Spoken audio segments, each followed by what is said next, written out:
Hello，大家好，我们是大叔中文。好，我们今天邀请到一位我很期待的来宾，每次都想跟他聊聊天。她是个暖女，暖女有这样可以这样讲吗？自创好像没听说过，只有暖男。可是林老师就给我一种很温暖的对，这个感觉是对的，这个是真的。所以我要叫她暖女啊，暖女。好，我们欢迎林老师。Hello，林老师，你很久没有上节目了啊，想来你应该很怀念大叔中文。为什么要怀念有好，那很这个怀念，真的。真的啊，对，我们这邀请林老师来呢，我们也当然很久没聊聊天了，趁这个机会了解一下林老师的近况。林老师，你最近在忙什么？然后近况是怎么样？我最近这2个月我比较忙，因为我在做下一个又新一个影片课程，我在做给香港人的旅游法语。你知道那个法国很快就奥运了嘛，所以我就做了那个课程。对，所以这个课程是法语啊，教是教香港人法语。语，教个香港人法语，因为林老师没错 Instagram 还有一个频道是用粤语教法语的，教我都关法语注了。对，没错。哇，好大的突破哦。那我们今天呢，变叔啊，别出心裁，特别呢帮茶叔挑选了几个大陆常用的描述男性的词汇，很多可能我或林老师都没听过，所以今因为天算是个我觉得看电视剧啊，或者你去浏览网上的一些那个评论呢，你就发现大家或者是那个视频里边的弹幕，就是每一次这个视频里出现这个一个人物的时候，大家马上就会给这个男性人物贴标签，说你真是个什么渣男，你真是个什么什么男，这个男那个男。所以我就觉得大家看的时候可能看不懂，这样我也想问问看看，在台湾茶叔那边，然后在香港林老师那边会不会也说这些词？你还忽略了一下，咱们两个其实有点代沟，我已经老了，很多词语我也对，没变听说过。叔跟灿叔差了20几岁，所以有一点代沟。你们都不看网上电视剧什么的吗？我不看，对，我是个老人家，很多我都不看。好吧，我最近所以我们有看那个三种族群都可能对这些词汇不太了解啊。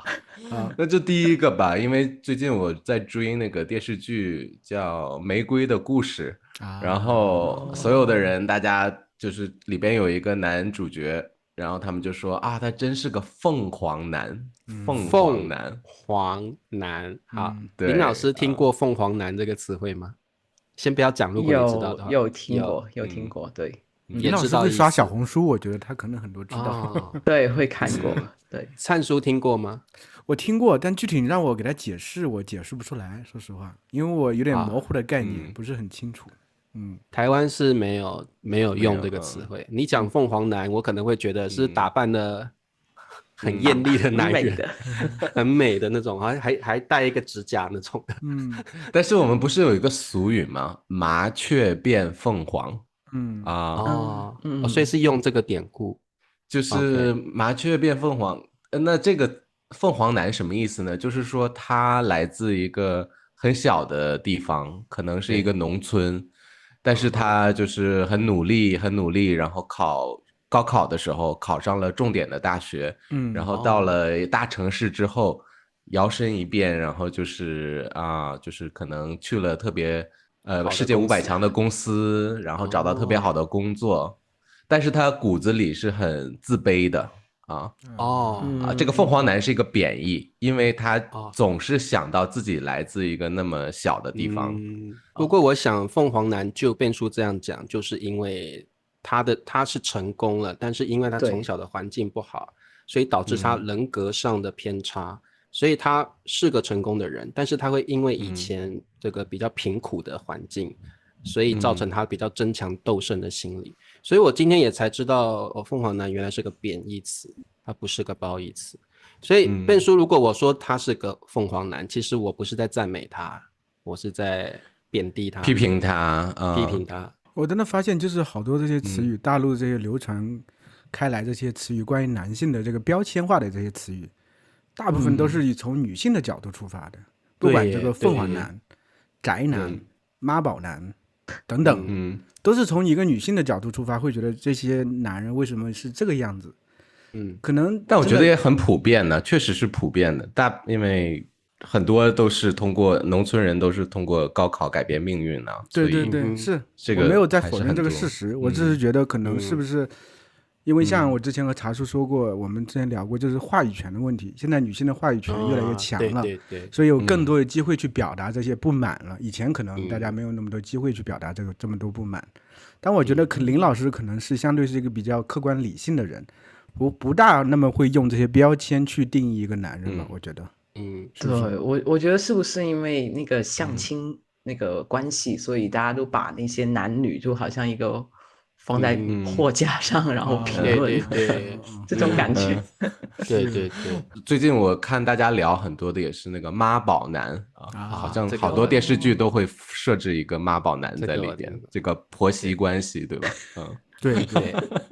妈宝男，这个茶叔知道，这个你没有打问号，一讲就理解了啊，我不需要问号，这个一打我就理解了。妈宝男，说实话，妈宝男就是妈妈说什么都听嘛，妈妈的宝贝儿，妈妈的宝贝，然后甚至重视妈妈胜过重视自己的女朋友或太太。所以林老师，妈宝男女性方面会不会特别讨厌这种男人？你受得了吗？可以吗？应该会比较讨厌，因为如果你喜欢一个男人，然后你说，他更爱他妈妈，而且每一件事情都要跟妈妈说，那你可能会心里有点不舒服。然后如果你嫁给他的话，那你的生活就惨了。林老师，你先生肯定不是妈宝男，你现在可不可以想象一下，如果你嫁给他之后，突然发现他真的是个妈宝男，你的反应是什么？比如说他说他什么，比如说3点早上起床打电话给妈妈，中午每天打2个电话给晚上睡觉前说妈我要睡觉咯，每天都说你今天做了什么呀？我今天做了哒。对，我会跟他说妈妈不太需要你你回到我的怀抱吧。然后我们干脆搬到更远的地方。对，不要见面。视频的，打视频电话。我会做一件事情让他不要打视频。心机女对吧？我是心机女。心机女是什么意思？心机，心机女啊，小心机，小心机，对。而且我觉得这个还有中西文化的差异啦。我觉得中国比较多妈宝男。对，中国的父母对孩子照顾的很多呀，特别是成年之后还和孩子生活在一起也很多。所以这个就是很容易造成，就是很多男性他自理能力很差，父母照顾的越多，孩子能力越差，越脱离，孩子能力越差，父母照顾的越多，所以这个就形成这么一个形式。那父母照顾那个孩子特别好，那个妈妈可能还会埋怨媳妇说：“哎，你怎么都不给我儿子怎么做这个？你怎么不给我儿子搓澡呢？”假如林老师这个你的先生或者是你的伴侣突然跟你说啊，我要把我妈妈接来跟我们一起住啊，这个时候你怎么办？你有什么办法吗？林老师今天一定很后悔上我们这一集。想了好多奇怪的情况给他。幸好我老公妈妈不会听得懂中文，所以还好。对。不过林老师，这个状况或许某一天发生了，那你要怎么办？对，我觉得，如果房子够大的话，可能还行吧。就是如果真的没有办法，但是房子小的话，又没有什么空间，我会受不了。我很需要自己的空间，我不需要别人来干扰我。对，所以就比较难做。对，应该没有人希望跟婆婆一起住吧？对，肯定啊。我是觉得不止，大部分人其实还是肯定也不想和父母住在一起的，因为父母的这个价值观、习惯都差很大的。你像我也不喜欢和我父母住在一块儿，偶尔见个面是还可以了，成天住一起，因为你还得考虑两边的关系嘛，自己老婆也要考虑，爸爸妈妈也要考虑，现在有小孩了，小孩的有一些生活习惯也要考虑，好累的，累死人。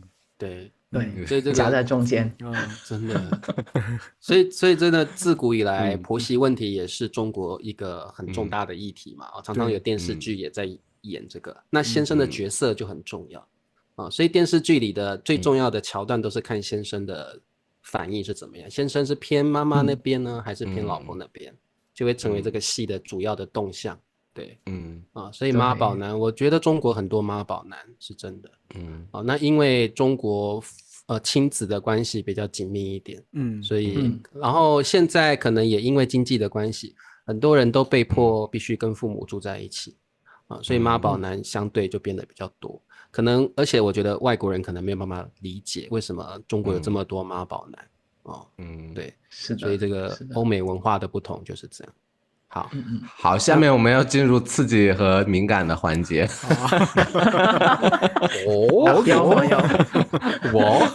就是我们要聊一聊擦边男。这个灿叔刚才说的不懂擦边男的意思。擦边男因为我知道一个词叫擦边球，和这有关系吗？擦边球，擦边你知道吗？擦边我知道就是和那个色情有关系，色情有关系。就是这个意思。那擦边男是什么？他成天讲，就现在你们没有发现那个短视频呢，或者是短视频里边很流行的一个趋势，就有时候那个一个肌肉男呢，然后可能让他的孩子把他的衣服掀开，然后给大家展示他的肌肉或者是那个穿特别紧的那个内裤然后就凸显出他那个生殖器的形状那样就是这种就是不为了点击率嘛，为了那个流量，所以会做一些很多擦边的那个行为，所以叫擦边男。但是不是女的也有很多吗？擦边也有，对，那就擦边女了。擦边女有擦边女，凤凰男也有凤凰女。对呀，对，就是擦边的行为比较多现在很流行嘛 ，TikTok 上肯定是很流行的，因为这个词汇有女色，肯定就有男色嘛，那肯定对，也有很多人喜欢看这些东西。这个词汇太出乎我的意料之外了，震惊三观。怎么会有这种词汇产生？我完全没办法理解。就是擦边男，就是凸显自己身材线条的人。对，因为大陆不是有那个审查制度嘛，就是你不能放太色情的东西那可能就擦边。那擦边的话就是灰色地带了，就算合理。就该有的想象都有了，反正是这个样子。但是又没有违反善良风俗。OK。然后我们又找不到色情的渠道，所以擦边的视频反而就很有流量。这种真的不会被禁吗？真的不会。那要是过分肯定也会禁。现在还其实我看短视频的话，看好多就是也有那个就是一进去就是一个小姐姐，然后那个穿着那个迷你裙然后那个打球的时候那个胸部那个晃来晃去的，就好多这种擦边的，就是拉锁拉到这个地方，就它会满足各个人群的需求就有很多人需求这些东西，自然就那个什么，有人做嘛，对，有人看自然有人做。而且还蛮多的吧，这个通常都是视频排名的前几名吧。短视频里头都是应该是最火的，都是前几名都是这些我就看到有一个 TikTok 有个少妇在洗碗。少妇好久没听说过这个词。对，少妇在洗碗，然后就是也穿的比较紧一点，然后你就可以看到晃来晃去的感觉。哇，那个居然排名第一名，然后你就想说是不是有一些剧情的转折？结果你从头看到尾都在洗碗根本就没有什么，所以就是蛮了吧？这期是同学们能听的吗？我们是不是已经擦边了？我们是擦边的播客，擦边视频。所以林老师，你是喜欢擦边视频还是不喜欢？这个林老师可以评论吗？林老师就算真喜欢，他会说吗？林老师下次不敢来了。不是，我觉得如果有需求的话，不干脆看那种片就好了嘛。对啊，擦边。对啊，好奇怪。我有点不太能理解，因为除了 TikTok 之外，有很多像 YouTube 短视频、Instagram 短视频都有很多这种，就是其实整段视频都没有什么特别的亮点，就是凸显了身材的曲线这样而已。对，我看过，就是比如没穿上衣，然后肌肉男，然后整理家务，或者是他起床就是没穿上衣就喝牛奶啊，对啊，他就这样喝水这样，好多这种擦边男，我觉得。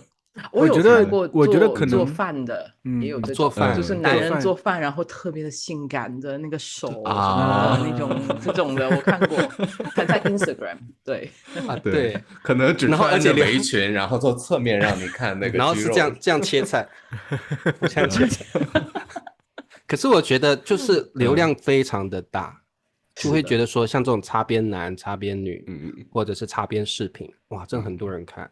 对，然后我还看过有一个视频是长达半小时，就是一个女生在睡觉，她就拍自己睡觉，然后就是流量超大的，我就想说，看一个女生睡觉可以看半小时嘛，然后当然直播睡觉的也有啊，不是对，穿得很性感，然后就有人可以这样从第一秒看到最后一秒，然后流量还那么大，我就无法理解，这些都算是擦边视频吧，然后就觉得人的需求真的是很特别，很多样性的，是的，很多样性的，所以我们不能小看擦边市场。对，而且我觉得，如果你看很多的话，大数据一直给你推。会的，就是对。我是觉得可能和年龄有关系，年龄大一些对这些兴趣没有那么强，年轻的20来岁的时候可能会很感兴趣。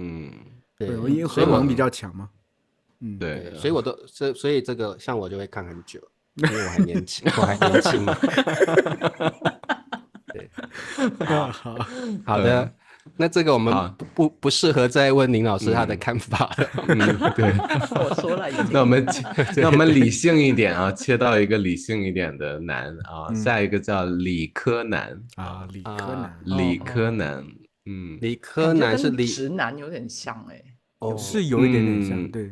很多直男都是挺理科的男生，有没有什么不同？因为理科我们知道是那个在高中、大学吧，有文科也有理科，就文科就是偏那个地理啊、政治啊、对历史啊、语言啊，然后理科就是那种科学类的，或者是物理、化学。我是这样理解的，我觉得理科和文科你不要把它想成这样的细分，理科它是比较注重数据啊等等分析啊，逻辑性强啊。文科的话，大多数它会相对是会偏文艺青年类型，感性一些，他比较理解女性的想法，相对会浪漫一些这种。所以会理科男就是没有浪漫的思维，所以女生吐槽的是这一点，说你是理科男。对，所以现在有两种了，现在又理科男又分出来了这种。就是一种就是那个文艺青年文艺男，对吧？叫文艺男。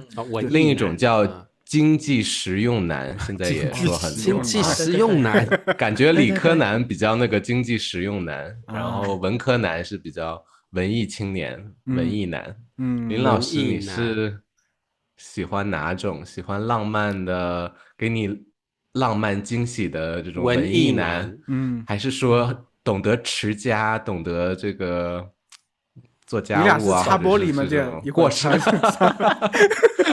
你是喜欢过日子的，还是经济实惠男？踏踏实实的经济实用男很好啊，他是很好啊。我喜欢很理性的人，因为我自己也是，所以我不喜欢就这里谈这个，那我们吃饭都吃不了了，你还在谈这个啊？对。但是林老师这种经济实惠男一般都不是那么幽默或者是可能就真的太严肃了。你可以接受这种个性的男人，有点古板，对。我觉得还好，我可能比他更古板。有吗？所以林老师，我们一般说男女生个性互补好像比较好，所以像你的个性就是比较像这种比较不能说你古板啦，就是说你比较严肃理性一些。那你不希望说另外一半是比较感性、比较温柔、比较或者是有一点幽默生活，有一点生活中的情调啊，情调，送给你巧克力和晚餐的时候打开门看，哇，烛光晚餐呢，给你惊喜。这个有点过了吧？这个这个有点浪漫，这个可能就是说送，也就是准备了巧克力啊，或者买了蛋糕啊这种。对，还是会喜欢，但是刚好我老公就是这样的人，就是有点法国人的小浪漫，一点点，然后他有很怎么说经济实用男吧，对，就是很兼具两种个性的啊。那你有法国老公，我觉得就可以，对，平衡了。那我们为这一集创一个词汇，为这个林老师的老公叫万能男哈，什么都有。他很开心。灿叔，你作为老公，你是理科男还是文科男？我本来是个文科生啊，但是我对你给我比较那个理性，灿叔比较像文艺男，对不对？你觉得我等一下，笨叔刚才说什么？让我再听一下。你说我比较理性，没有，你就是夹在中间，所以我问你这个问题嘛。就是你给我两种感觉都有哈。我以前可能是偏文艺青年类型的人。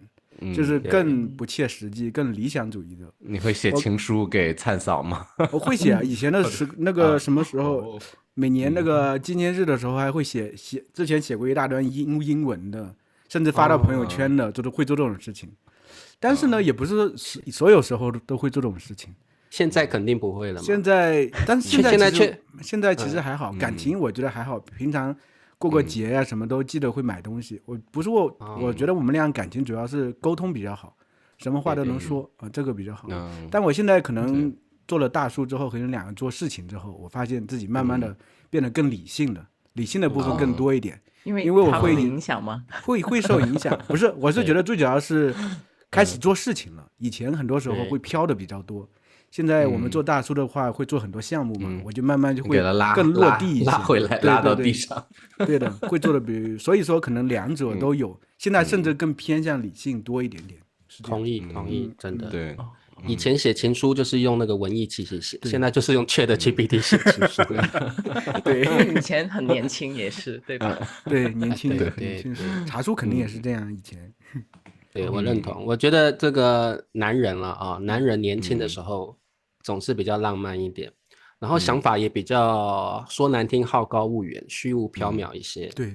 那年纪越大，可能有了事业或事业更稳定了，你就必须，而且可能有了家庭，你就要更从实际面去考虑事情。所以慢慢你会从文艺男变成经济实惠男、经济实用男。对，就从文科男变成了理科男。这个我觉得这种是会随着年纪增长是会有变化的。我很少听说有人会从理科男慢慢变成文艺男，很少，男人很少会有这种变化，比较少。对，反的来会比较少，比较少。对，所以这个我觉得跟年龄也蛮有关系。笨叔，你不是一个终身浪漫主义者吗？终身的文艺男，我没有啊，我工作狂啊，但是不工作的时候我会赶紧出去玩啊，这样啊，但是对玩的时候。很随便啊，很浪漫。在家的时候就，变叔，我很好奇耶，你是那种会写情书或送花的人吗？你是这种文艺浪漫型的人？我觉得过了年纪了吧，以前可能会，但是现在应该不会了啊。比如说，我说你重新遇到一个女生，你没有见过，就是以前没有任何关系，你要追求她的话，我觉得以你的性格应该还会吧。我以前是会很积极主动，我觉得现在有一点躺平的感觉，就是放弃人生，好像对，没有什么动力了，很消极，还是荷尔蒙的关系，就是心里有那个蠢蠢欲动的感觉，但是还是那个最后觉得那个头脑觉得 OK， 还是算了，理性一点算了吧，很累啊。好，下一个词，好伤心的转移话题，对好来，下一个词就是它比较普遍、比较大的一个概念，我需要几位老师来帮我补充一下例子，让这个词让大家更好的理解。就是心机男啊，有时候开玩笑我们也说，哎，真是个小心机 boy、心机 girl 这样，心机男，心机男。就什么样的人可以说是心机男啊？心机男。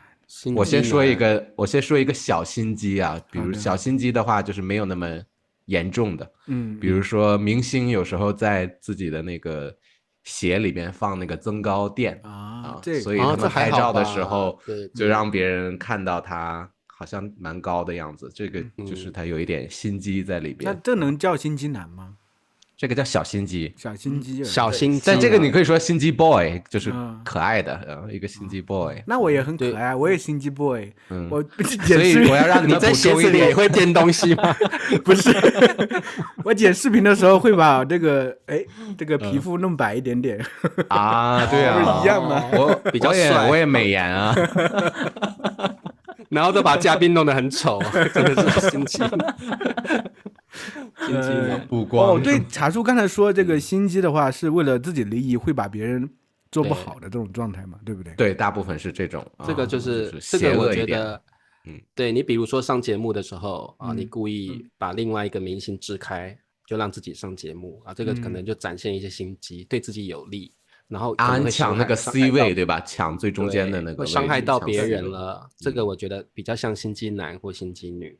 对，那在男女关系里头的心机男的表现有什么？其实我不是很清楚。就如果有很多追求者呀，比如说你知道自己有很多情敌，可能你可以收买那个女孩的闺蜜，然后让闺蜜多说她自己的好话，然后说别的情敌的坏话。对，心机啊，你要请这个闺蜜吃饭什么的。有这个就是蛮心机的，就是知道这个喜欢的女生旁边有她的闺蜜，你就收买这个闺蜜，然后帮你创造策略吗？对，是这种策略领导。这个男女角度好了说就是策略，往坏了说就是心机。这个男女角度真的不一样，男生会觉得这个男的心机真重，然后女的就会觉得，这个男生蛮聪明的，蛮用心的。男女角度会不一样。对，我刚想问林老师，要是遇到这样的男生怎么样？林老师就已经说了，自己说了。对，女生会觉得他很聪明之类的。对啊，因为有很多这个竞争者的话，你是不是得稍微使点小手段，不然的话没有竞争优势嘛，不是，对不对？没错。但可能你展现的那一面不是你真实的一面，可能你用的心机是只是在追求阶段中让别人误会你是这样的人，但真的在一起之后，可能就展现真的面目了。这种。所以简单说，心机男我觉得有比较小心机或比较严重的无伤大雅的行为，都可以叫心机男。对，所以林老师觉得呢？你觉得什么样的男人？或你生活有没有遇过心机男或心机女？比较邪恶的。邪恶的没有我可能那个就是林老师说我的生活是很平常的，你不要天天把我往沟里带。不是，我觉得麻烦的我会避开了已经。OK。对，林老师，女的我看的比较多，可能因为看女的，你会觉得她可能是耍了一点小手段吧。这个那来吧，心机女，林老师给我们介绍一些心机女。对，很多电视里头那个女二号很多都是心机女，我觉得男二反倒未必是，对，是这样的。对，是的，看那种已经手段很多，然后生活中有的肯定是有的，就偷偷的，就是。怎么说？就是我有一个朋友就抢了别人的男朋友，然后还故意的在那个 Facebook 上面晒他们的照片，然后故意的去展示一下这个是男人是我的，然后你的就是我抢到了这样的刺激一下另外的女孩，对还故意发信息，对，然后故意让那个原配吃醋，或者对，没错，就是故意让他觉得怎么会这样子不舒服，是的。还有可能在追求的过程中，也可能这个就说来，我们是好哥们儿，就可以这样抱一下那个男生啊，或者也有这种肢体，这是通过对。所以，可是这个男生的角度来看，是不是觉得这只是一个策略而已？对不对？可能吧，是不是？你们觉得？如果是个理科男的话。OK，对啊，他男的他无所谓，他已经得到自己想要的呗。那个可能像你说，真的是男女角度不一样。工作中也有心机男、心机女，有职场上很多，那多了。对，很多。像我以前工作的时候，就是那个经理在你面前说一套话，在老板面前又说另外一套话。对，然后老板就会更相信他。所以这个也是一个心机的展现，心机男在职场特别多。对，很多这种。还有没有别的词语？行，下一个，好，下一个是宅男啊，这个应该比较普遍了，宅男。这个我也是宅男，我也不喜欢出门。现在很多我看玩游戏啊，或者是这个程序员吧。或者你也是宅男吗？蔡叔，你怎么宅？我是浅度的宅男，不是深度的宅男。但我因为我不怎么喜欢，你不天天到外面边走边录视频吗？边走边录视频，我是为了工作。OK， 他是在工作，对。你不工作就不出去吗？工作真的我很少，我不会主动去什么地方。我之前有段时间，因为不是看有些人做 vlog 做的可好了，我就想，西安有这么多地方可以去逛，我也可以去拍一拍。拍了1期之后觉得太累了，每回出去都要打车或者坐车到很远的地方，拍完回来就是一个下午，我就觉得没有任何兴趣。我去任何地方去玩，我都没有什么兴趣，说实话。就是而且跟工作不相关的话，你就宅着，你就不出门。我很喜欢宅的，比如说要去旅游，我最喜欢的那种就是在一个地方待着。泡酒店或者在沙滩走一走就行了。你去旅游都这样啊？对啊。这个奢华酒店一价全包。反正我们全家人都挺宅的，我老婆也挺宅的。虽然其实有周末的话，有时候更愿意在家里待着，但是因为现在小孩子不是近视了嘛，又怕他眼睛成天这样待家里，这样不好，所以现在就是每天。就是暑假了，每天逼着自己带孩子出去都转一圈，比如说1-2个小时骑骑车什么的，对，反正让他就是眼睛不要那个太什么了，主要是这个目的。真的去什么地方我真的没有兴趣。西安这么多年，我基本很多景点都没有去过，所以我也可以算一个。西安有那么多什么那个演出啊，就是你可以穿上汉服跟那个对啊，西安演员互动什么的，你都不想去没有任何兴趣，不尴尬吗？还穿着衣服，还和人互动。对啊，女生穿还好吧，男生就是你在那吃各种宴席的菜啊，然后他们在你前面跳舞啊什么的。男生也很帅啊，你下回来我带你去，我自己没有兴趣。那这个林老师，你定义自己为宅女吗？还是你觉得你不是？林老师应该不是宅女。我觉得我要见朋友还是喜欢，但是大部分现在因为工作要紧嘛，所以就宅了。就在家里面好好工作，我出去就没办法安静下来。做自己的事情。但我看林老师之前有出去参加那个活动，比如说做泡菜啊什么的啊。以前对，我喜欢跟朋友一起出去旅游啊什么的我都喜欢。对，但是就有就是短暂的，不是长期的一直往外面跑，不是。对，所以你会觉得婚姻导致自己变宅吗？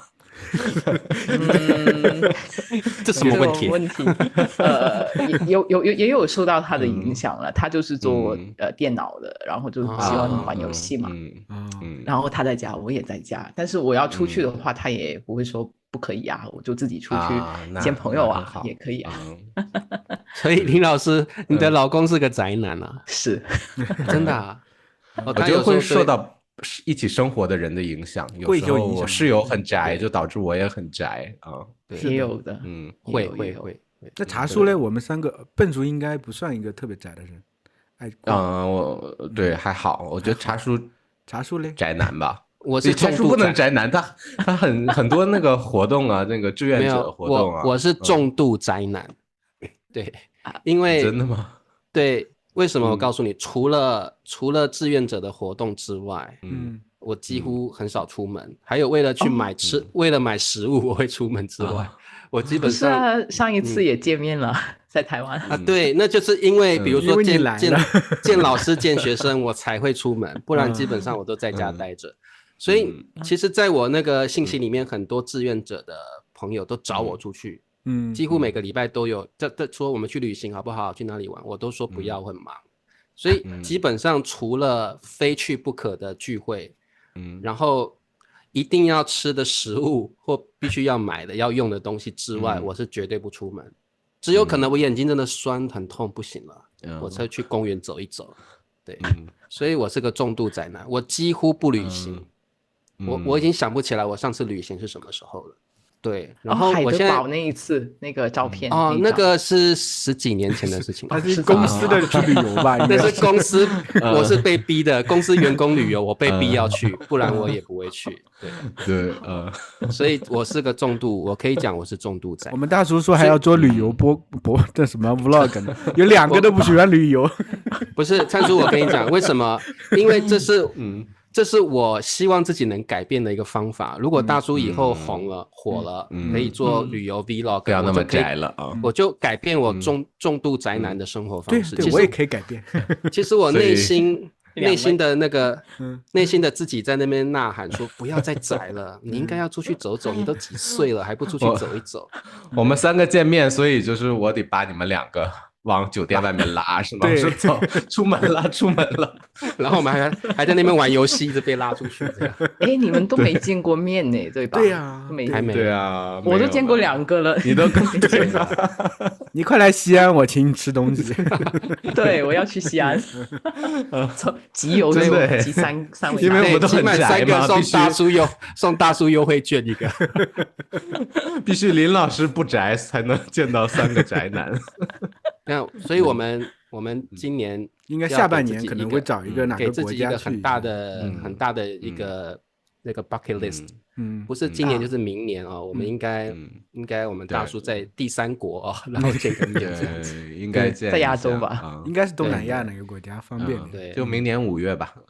怎么不是今年吗？得调明年5月。要不今年咱俩见了，但明年我觉得3个一起。要不就在大陆哪个地方见？就明年大陆也台湾到大陆很方便的呀，我觉得很方便，可以。对啊，对，我可以去大陆，去厦门嘛。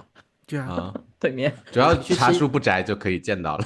对，我跟你讲，我要改变自己，我就是通过今天这一集，我要改变自己。对啊，就是等对，明年茶叔能来大陆的话，我们做一个中国行都行了，对吧？对，我们就要拍旅游，学生们去看一看中国各地。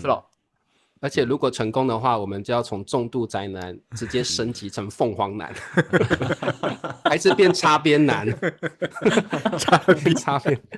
变擦边男？什么是擦边男？我们拖一下，我们的那个基础还不够好，还拍不了擦边视频。我们最后聊一个孔雀男好了，我真的不晓得什么叫孔雀男。孔雀男，好的，对，变叔介绍一下，孔雀男我得查一下，孔雀男我最近看网上好多人，我那会儿查了一下，是孔雀一般情况下雄性是比较喜欢，雄性是有那个尾巴很漂亮的嘛，对吧？开屏的那个，对，所以可能指这个孔雀男是比女性还喜欢打扮自己的男人。真的吗？对，很珍惜自己的羽毛，很喜欢打扮，时尚，很时尚的这种男生，对。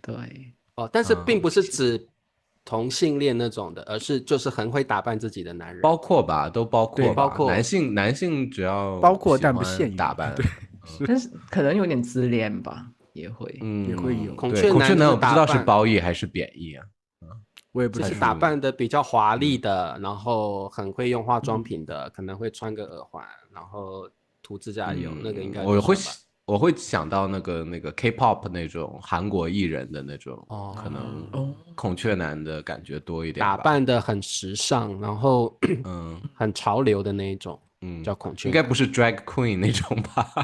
应该不是吧？还是对，我感觉应该不是。所以教学生这个词，然后我们都不是特别清楚，真的。不是，我是挑出来是真的。我看弹幕里边就是会有一直飘着孔雀男的。那你是在看什么视频的时候有弹幕在那飘？看那个《玫瑰的故事》啊，《玫瑰的故事》很新的电视剧。我知道，那为什么里面哪个是孔雀男？